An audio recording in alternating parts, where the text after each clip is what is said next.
नमस्कार, संवाददाता news network में आपका हार्दिक स्वागत है। आज 26 जुलाई है और आप देख रहे हैं हमारा विशेष प्रसारण द्वितीय विश्व युद्ध में झारखंड। आज के एपिसोड में हम रामगढ़ के द्वितीय विश्व युद्ध में शामिल होने के घटनाक्रम को समझेंगे। इससे पहले कि हम यह चर्चा करें कि भारत का द्वितीय विश्व युद्ध में प्रवेश कैसे हुआ, आइए पहले यूरोप के सितंबर 1939 से मई 1940 के घटनाक्रमों पर सरसरी निगाह डाल लेते हैं। इस समय तक भारत का युद्ध में प्रवेश नहीं हुआ था। भारतीय सेना का एक डिवीजन दिसंबर 1939 में मिस्र में तैनात जरूर कर दिया गया था, पर वह अब तक एक्शन में नहीं आया था। इस डिवीजन का नाम था 4th इंडियन डिवीजन। सितंबर 1939 में जर्मनी ने पोलैंड पर हमला किया और यही द्वितीय विश्व युद्ध की औपचारिक शुरुआत थी। 1 सितंबर को जर्मन सेना ने पश्चिमी पोलैंड में प्रवेश किया और कुछ ही दिनों में वार्सा की ओर बढ़ गई। 3 सितंबर को ब्रिटेन और फ्रांस ने जर्मनी पर युद्ध की घोषणा की। 17 सितंबर को सोवियत संघ ने पूर्वी पोलैंड पर हमला किया और 28 सितंबर तक वार्सा ने आत्मसमर्पण कर दिया। अक्टूबर 1939 तक पोलैंड का विभाजन जर्मनी और सोवियत संघ के बीच हो गया और जर्मनी ने पश्चिमी पोलैंड को अपने में मिला लिया। 1940 में जर्मनी ने उत्तरी और पश्चिमी यूरोप की ओर ध्यान केंद्रित किया। 9 अप्रैल 1940 को जर्मन सेना ने डेनमार्क और नॉर्वे पर हमला किया। डेनमार्क ने उसी दिन आत्मसमर्पण कर दिया, जबकि नॉर्वे में लड़ाई कई सप्ताह तक चली। इसके बाद 10 मई 1940 को जर्मनी ने फ्रांस, बेल्जियम, लग्जमबर्ग और नीदरलैंड पर हमला किया। यह हमला ब्लिट्जक्रिग रणनीति का उदाहरण था, जिसमें तेज गति से टैंक और वायुसेना का संयुक्त प्रयोग किया गया। 15 मई को नीदरलैंड ने आत्मसमर्पण कर दिया। 26 मई से 4 जून तक डनकर्क से ब्रिटिश और फ्रांसीसी सैनिकों की निकासी हुई, जिनमें लगभग 3,40,000 सैनिकों को बचाया गया।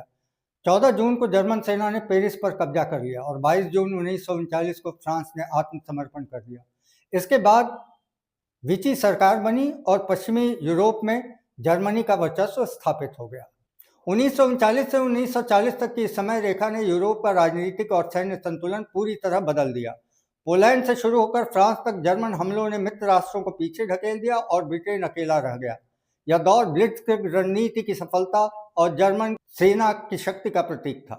इटली ने द्वितीय विश्व युद्ध में प्रवेश जून 1940 में किया, जब बेनिटो मुसोलिनी ने जर्मनी का साथ देते हुए फ्रांस और ब्रिटेन के खिलाफ युद्ध की घोषणा की। उस समय फ्रांस पहले ही जर्मन हमलों से टूट चुका था और मुसोलिनी ने इसे इटली के लिए यूरोप और अफ्रीका में साम्राज्य विस्तार का अवसर माना। इटली की सेना ने आज से फ्रांस पर हमला किया और भूमध्य सागर में ब्रिटिश ठिकानों को निशाना बनाया। हालांकि इटली की सैन्य तैयारी कमजोर थी, फिर भी यह कदम अक्ष शक्तियों के गठबंधन को मजबूत करने वाला साबित हुआ और भूमध्य सागर क्षेत्र में युद्ध का नया मोर्चा खोल दिया। इटली का अफ्रीका अभियान जून 1940 से शुरू हुआ, जब लीबिया में तैनात इतालवी 10वीं सेना ने मिस्र की ओर बढ़कर स्वेज नहर पर कब्जा करने की योजना बनाई। सितंबर 1940 में उन्होंने लगभग 260 किलोमीटर अंदर सीरी बरानी तक प्रगति की। यह अभियान इटली के लिए भूमध्य सागर और उत्तरी अफ्रीका में साम्राज्य विस्तार का प्रयास था, लेकिन उनकी सैन्य तैयारी कमजोर थी। ब्रिटिश वेस्टर्न डेजर्ट फोर्स ने दिसंबर 1940 में ऑपरेशन कंपास के तहत जवाबी हमला कर इतालवी सेना को पीछे धकेल दिया। ऑपरेशन कंपास दिसंबर 1940 से फरवरी 1941 तक चला और यह द्वितीय विश्व युद्ध के उत्तरी अफ्रीका अभियान की पहली बड़ी ब्रिटिश जीत थी। इसमें ब्रिटिश वेस्टर्न डेजर्ट फोर्स ने इटली की 10वीं सेना को मिस्र से बाहर धकेलते हुए लीबिया के साइरेनाइका क्षेत्र पर कब्जा कर लिया और लगभग 1,30,000 इतालवी सैनिकों को युद्धबंदी बनाया।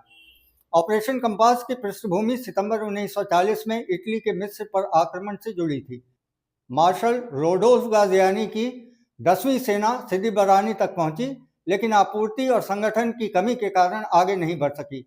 British commander general Archibald Vivel ने इसे अवसर मानते हुए एक सीमित 5 दिन की छापामार कार्रवाई करने की योजना बनाई। लेफ्टिनेंट जनरल रिचर्ड ओकोनर के नेतृत्व में वेस्टर्न डेजर्ट फोर्स ने लगभग 36,000 सैनिकों और 275 टैंकों के साथ अभियान की शुरुआत की। ब्रिटिश डेजर्ट फोर्स में 4थी भारतीय डिवीजन भी शामिल थी।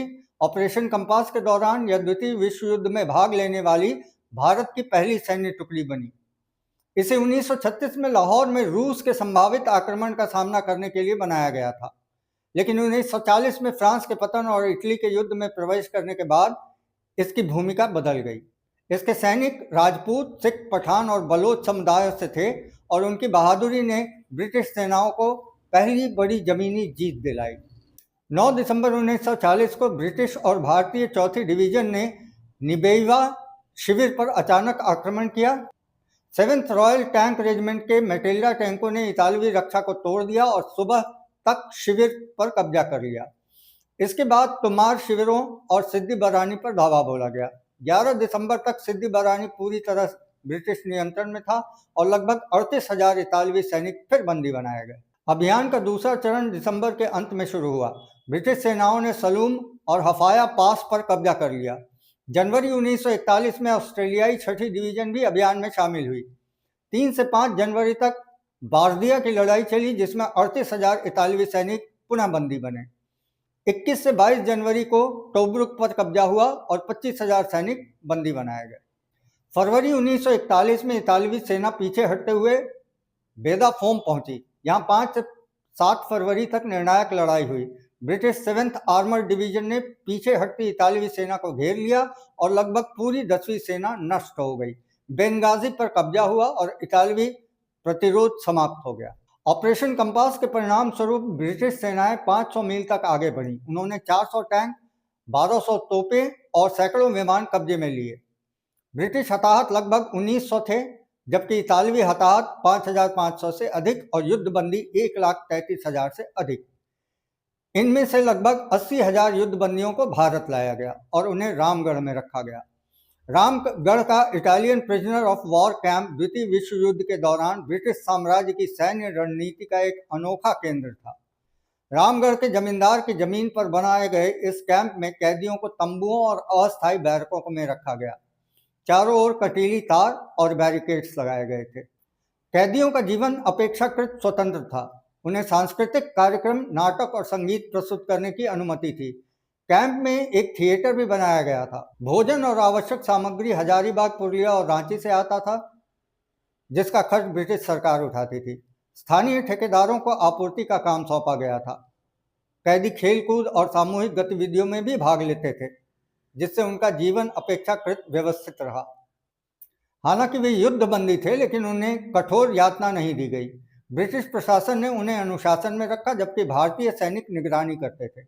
1942 में जब अमेरिकी और चीनी सैनिक रामगढ़ पहुंचे, तब इस कैंप का महत्व और बढ़ गया। इटालियन कैदियों की मौजूदगी ने स्थानीय समाज और अर्थव्यवस्था को प्रभावित किया और स्वतंत्रता आंदोलन के नेताओं ने इसे साम्राज्यवादी शोषण का प्रतीक बताया। 1940 में झारखंड का रामगढ़ जमींदारी क्षेत्र ब्रिटिश राज के अधीन एक महत्वपूर्ण सामंती रियासत था। यह क्षेत्र महाराजा कामाख्या नारायण सिंह के नियंत्रण में था और इसमें हजारीबाग, चतरा, गिरिडीह, कोडरमा तथा बोकारो के सैकड़ों गांव शामिल थे। जमींदारों के पास राजस्व वसूली और प्रशासनिक अधिकार थे, जबकि ब्रिटिश सरकार उनसे कर और सैन्य सहयोग प्राप्त करती थी। उस समय रियासत की आय लाखों रुपए में आंकी जाती थी और यह क्षेत्र खनिज संपदा, विशेषकर कोयला और अभ्रक के कारण सामरिक दृष्टि से भी महत्वपूर्ण था। लेकिन रामगढ़ के आसपास का आदिवासी बहुल क्षेत्र अंग्रेजों के लिए आरंभ से ही सरदर्द बना हुआ था। आदिवासी जब तब विद्रोह कर दिया करते थे और अंग्रेजों को मार गिराते। हालांकि हर बार अंग्रेज उनका दमन करने में सफल होते। अंत में उन्हें नियंत्रित करने के लिए ईस्ट इंडिया कंपनी ने रामगढ़ के राजा से मिलकर रामगढ़ लोकल फोर्स का गठन किया। इसी रामगढ़ लोकल फोर्स के कारण 1941 में इतालवी युद्धबंदियों को रामगढ़ में रखा गया। रामगढ़ में कोयला उत्खनन की शुरुआत औपचारिक रूप से 1917 के आसपास दर्ज की गई, जब ब्रिटिश प्रशासन ने दामोदर घाटी के कोयला क्षेत्रों का सर्वेक्षण कराया और रामगढ़ को एक छोटे लेकिन संभावित क्षेत्र के रूप में पहचाना। व्यावसायिक खनन का विस्तार 1920 के दशक में हुआ, जब बंगाल नागपुर रेलवे और बाद में ईस्ट इंडियन रेलवे ने परिवहन सुविधा उपलब्ध कराई। बंगाल नागपुर रेलवे 1887 में स्थापित किया गया था और इसका उद्देश्य मध्य प्रांत के नागपुर को बंगाल के आसनसोल से जोड़ना था। तब तक ग्रैंड कॉर्ड का विकास नहीं हो पाया था। बंगाल नागपुर रेलवे निजी क्षेत्र की कंपनी थी, जो ग्रैंड कॉर्ड के बनने तक भारत की सबसे महत्वपूर्ण रेलवे थी, क्योंकि इससे कोयले का व्यापार होता था। इसी रेलवे पर रामगढ़ स्टेशन 1927 में विकसित हुआ। इसके विकास के बाद सड़क मार्ग से चल रहे कोयला व्यापार में अप्रत्याशित तेजी आई और रामगढ़ की जनसंख्या भी बढ़ी। जनसंख्या बढ़ने के कारण रामगढ़ भी धनबाद की तरह एक महत्वपूर्ण बाजार बन गया। रांची से सब्जियां आने लगी और पटना से अनाज। 1930 के दशक में पटना के अनाज व्यापारी झारखंड के अंदरूनी इलाके में जाने के बजाय रामगढ़ तक ही अनाज पहुंचाकर निश्चिंत हो जाते थे। इसी तरह रांची के सब्जी व्यापारी रामगढ़ को बिहार की मंडियों का सप्लायर मानने लगे। इन बाजार व्यवस्थाओं का परिणाम यह हुआ कि जब प्रिजनर ऑफ वॉर को रखने की बारी आई तो रामगढ़ सबसे मुफीद जगह मालूम पड़ी। कुल मिलाकर 1941 के मध्य में अपनी विशेष परिस्थितियों के कारण रामगढ़ द्वितीय विश्व युद्ध का फ्रंट पोस्ट बन गया। इस एपिसोड में इतना ही। कल देखेंगे रांची किस प्रकार द्वितीय विश्व युद्ध में शामिल हुआ।